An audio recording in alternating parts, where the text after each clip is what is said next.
कुछ लोग जो शिरडी बाबा से मिलने आते थे तो वो कुछ बहुत ज्यादा होशियारी करते थे जब बाबा दक्षिणा मांगने का समय आता था। देखिए, डीवी सांबारे एक बाबा के एक भक्त थे और जो एक ऑनेस्ट व्यक्ति थे, वो एक बार शिरडी आए और उनके साथ जो है एक व्यक्ति आया जो कि मुंबई के प्रेस से ताल्लुक रखता था, प्रेस में काम करता था। तो डीवी सांबारे तो बाबा के एक अच्छे भक्त थे और बाबा को बहुत मानते थे। कई बार बाबा ने उन्हें बहुत सारी प्रॉब्लम से बचाया हुआ भी था। और वो द्वारका में बैठे थे, उन्होंने बाबा के दर्शन कर लिए थे। लेकिन जो उनका दोस्त आया था वो थोड़ा चालाकी कर रहा था। हुआ ये कि जब वो आया था तो उसने क्या किया, अपने 18 रुपए जो थे वो पहले से ही डीवी सांबारे को रखवा दिए कि बाबा कहीं दक्षिणा मांगेंगे तो मैं उनको बता दूंगा कि मेरे पास तो पैसे ही नहीं है। क्योंकि उसको ऐसा मालूम था कि बाबा जो है वो दक्षिणा लेते हैं, लेकिन उसको इतनी समझ नहीं थी कि बाबा के दक्षिणा लेने का मतलब क्या होता है। अच्छा, डीवी सांबारे तो उत्सुक थे कि बाबा उनसे दक्षिणा मांगे और बाबा ने सबसे दक्षिणा मांग ली लेकिन उनसे नहीं मांगी। और ये सोच के वो मन ही मन परेशान हो रहे थे कि बाबा कब मुझसे दक्षिणा मांगे। और दूसरी तरफ जो उनके साथ आए थे उन्होंने 18 रुपए पहले ही रखवा दिए थे। अच्छा, डीवी सांबारे को इस बात का आइडिया नहीं था कि वो व्यक्ति 18 रुपए मुझे क्यों रखवा रहा है, लेकिन उस व्यक्ति को ऐसा लगा कि बाबा मुझसे मांगेंगे तो मैं बोल दूंगा मेरे पास पैसे नहीं है। अच्छा, डीवी सांबारे जब खड़े थे तो बाबा ने कुछ समय बाद उनसे भी 2 रुपए दक्षिणा मांगी। तो डीवी सांबारे ने खुशी खुशी दे दिया, उनकी जो मन की इच्छा थी वो पूरी हुई।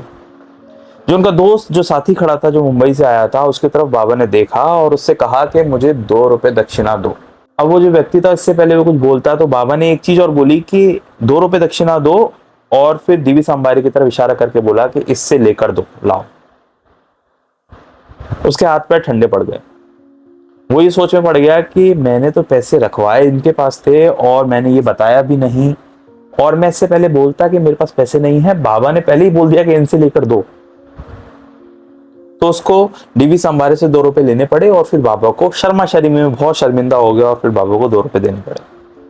देखिए, बाबा दक्षिणा आपके लिए ही मांगते हैं, बाबा को पैसे से कोई लेना देना नहीं है, क्योंकि वो जितनी मुद्रा चाहे, जितने पैसे चाहे उतने प्रकट कर सकते हैं। और ऐसा होता भी था, 2 रुपए दक्षिणा लेके और शाम को बाबा 200, 1000, 2000 जितने चाहे उतने रुपए बांट देते थे। इतनी दक्षिणा तो नहीं आती थी, लेकिन इसके बाद भी बाबा क्या पैसे प्रकट करते थे। तो इसका यही मतलब निकलता है कि बाबा को पैसे की बिल्कुल भी जरूरत नहीं थी। दक्षिणा से उनका अर्थ ये रहता था कि आपके किसी जन्म का, किसी पिछले जन्म का या फिर किसी भी जन्म का जो है वो बुरे कर्म होते थे, बुरी नेगेटिव एनर्जी होती थी, उसका ऋण खत्म करने के लिए, उसकी जो आपके ऊपर छाया उसको खत्म करने के लिए बाबा आपसे दक्षिणा लेते थे। क्योंकि दक्षिणा भी एक तरह से लक्ष्मी होती हैं और ठीक उसी तरीके से बाबा जो है इसलिए आपसे दक्षिणा लेते थे। और बाबा अक्सर कहते भी थे मुझे इसका जो है 10 गुना तुम्हें लौटाना पड़ता है। फिर भी उस महाशय से बाबा ने दक्षिणा ले ली क्योंकि बाबा उसका भला ही चाहते थे। और फिर जब वो दोनों परमिशन लेने गए बाबा से, तो बाबा ने कहा कि चलो तुम अपनी कहते हो, मैं अपनी कह रहा हूँ। और बाबा बहुत हेजिटेट हो रहे थे, बहुत ज्यादा संकोच कर रहे थे बोलने में। फिर भी बाबा ने कह दिया कि चलो जाओ, कल शाम तक पहुंच जाओगे। अच्छा, डीवी सांबारे और जो उनके दोस्त थे उनको ये बात समझ में नहीं आई कि बाबा ने ऐसा क्यों कहा। खैर, बाबा की परमिशन मिल चुकी थी तो वो आए कोपरगांव, वहां से ट्रेन पकड़ी और ट्रेन की टाइमिंग के अनुसार वो सुबह 8-9 बजे ही पहुंच जाते। जैसे उनकी ट्रेन चली तो कुछ स्टेशन निकलने पर ही उन्हें मालूम पड़ा कि उनके ट्रेन का इंजन जो है वह खराब हो चुका है और अब उन्हें वेट करना पड़ेगा। जब दोबारा ट्रेन चली तो उसके बाद उन्हें पहुंचते पहुंचते शाम हो गई और तब उसके दोस्त को और डीवी सांबारे को ये समझ में आया कि बाबा का कहना सही था कि शाम तक तो तुम पहुंच ही जाओगे। और ठीक वैसा ही हुआ, ट्रेन को भी रुकना पड़ा रास्ते में क्योंकि बाबा ने कह दिया था। लेकिन एक बात समझ में नहीं आई कि बाबा संकोच क्यों कर रहे थे हमें परमिशन देने में। उस बात का जवाब भी उन्हें आगे के आने वाले 3-4 दिनों में मिल गया, क्योंकि आगे के आने वाले 3-4 दिनों में बाबा ने महासमाधि ले ली 15 अक्टूबर 1918 को।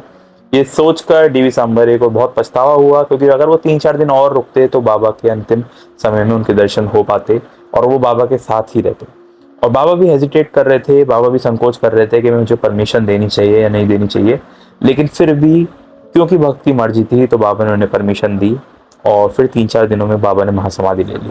डीवी सांबारे से जुड़ी हुई बहुत सारी कहानियां हमें पढ़ने को मिलती हैं, लेकिन किस तरीके से अगर कोई व्यक्ति चालाक बनता था तो उसकी चालाकी उसी तक सीमित थी, बाबा को तो वो समझ भी नहीं सकता था।